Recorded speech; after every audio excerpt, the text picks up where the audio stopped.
Okay, time for a little recap. Yesterday was the first day of the $2,500 buy-in short-handed hold'em event. It's kind of fun. I mean, it's hold'em, but at least it's short-handed, which just makes it more fun.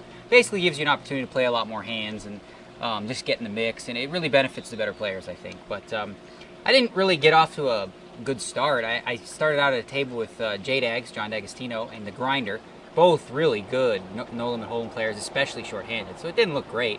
But boom, boom, bang, bang. I sort of bluffed Grinder in a pot where we both had aces. He had a better kicker. I didn't know I was bluffing exactly, but anyway, he folded, luckily, and I stayed alive. And I later busted J-Dags. I got lucky against him. And then I busted the Grinder right after that. So I ended up, it's bizarre, but in the first 2.5, 3 hours, I busted my entire first table, like the whole table. And then they replaced it. I busted all them too. I busted like 15, 20 people in the first 2, 3 hours. I was on total fire. I just kept getting the nuts and giving somebody well, a couple times they just gave me their chips. It was a pretty juicy tournament. But interestingly, there was one guy at my table, this dude Andy. What's up, Andy? He's a dude from Dallas. He's a chiropractor. So you know I got my back thing, right? It's really hurting over here. So he starts asking me some questions about it.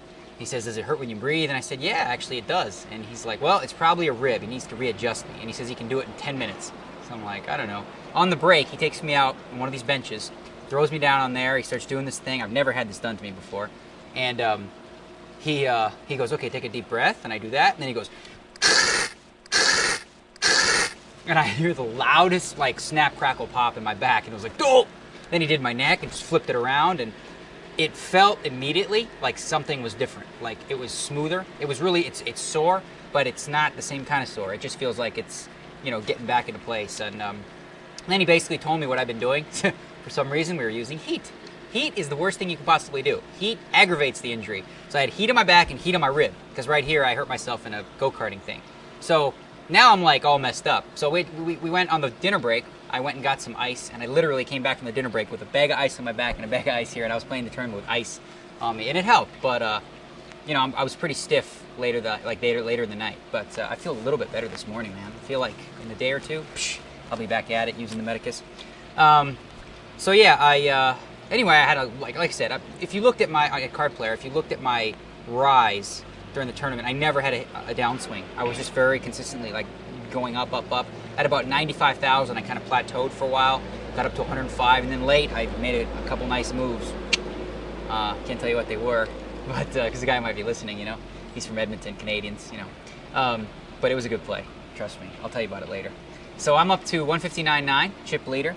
I got Gavin Smith on my left. Unfortunately, we didn't break tables, so that kind of sucks. So until 3 tables, he's going to be on my left, second in chips, which is going to be tough, because he's a nutcase, like flat out. The guy plays every pot. He plays more hands than I do.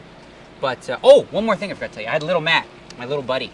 He was out here. He came out with his dad, Matt Gravlin, and he sweated me like the whole time. And it was funny, because there was one hand where I made a sick move on this guy who was bluffing me like crazy. I had middle pair with an ace kicker. The board was 10-7-6. I check, turn 10. I bet 2,400. The guy raised me 3,000. I said, give me a break. I moved them all in. And he folded 2 8s. And Matt was the only one who knew what I had. He actually called up my hand. He said ace-7. And he didn't see it, so that's pretty kid. The kid's 14 years old. Pretty impressive. What else happened yesterday? Well, other than the ice, let me see. I busted a gazillion people. Busted Grinder, busted J-Dags. I think I got all that covered. Back's feeling better. Today, down to 39. We're going to go down to... Oh, what else did I have to do? I wrote a column this morning. See, this is brutal. Like, I'm doing the World Series poker. I'm playing, but I also got so much stuff to do. I had to write a column this morning. I woke up a little early. And then tonight... Oh, actually, this morning I was supposed to do some voiceovers for the final Protege show. Instead, we're going to do it tonight. So I'm not going to get much of a break. It's a pretty jam-packed schedule. But, you know, you got to do what you got to do. You got to do what you got to do, right? So, anyway, I think we're closing in on 11:30. That's about my cue to get out of here. So... I'll let you know how things go at the end of the night or tomorrow morning. Take care.